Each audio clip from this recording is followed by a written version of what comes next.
মুমিন মুসলমান ইমানদার আল্লাহর গোলাম আল্লাহর হাবিব পয়গম্বর আরবি সাল্লাল্লাহু আলাইহি ওয়াসাল্লাম সাহাবায়ে কেরামদেরকে নিয়ে বয়ান করতেছেন।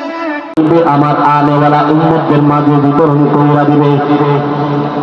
মজলিসের মধ্যে হযরত আবু হুরায়রা রাদিয়াল্লাহু তাআলা আনহু বসা দাঁড়ায়া গেলেন, বললেন লাব্বাইকা ইয়া রাসূলুল্লাহ, ও পয়গম্বর আমি আপনার কথাটা মেনে চলবো, আপনার আনেওয়ালা উম্মতদের মাঝে বিতরণ করে দিব।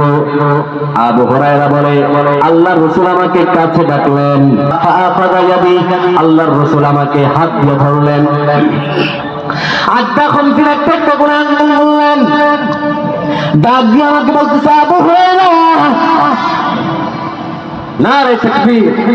বয়ান সামনে বাড়ানোর কোনো সুযোগ নাই, বড় ভাই উনি আলোচনা করবেন, যদি সামনে কখনো সুযোগ পাই আমি কথা বলবো।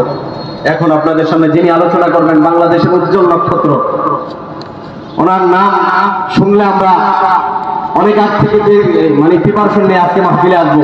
অনেকে মনে করতেছে পোস্টারে এত নাম দিচ্ছে ওনারা কি আসবে কিনা, কিন্তু আলহামদুলিল্লাহ চলে আসছে। আমরা সবাই মিলে আল্লাহু আকবার, নারে তাকবীর। খুশি না বেজা?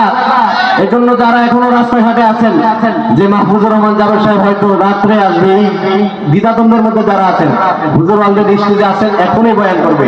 এই জন্য আমরা সকলেই প্যান্ডেলে চলে আসি, হুজুর এখনই বয়ান করবেন।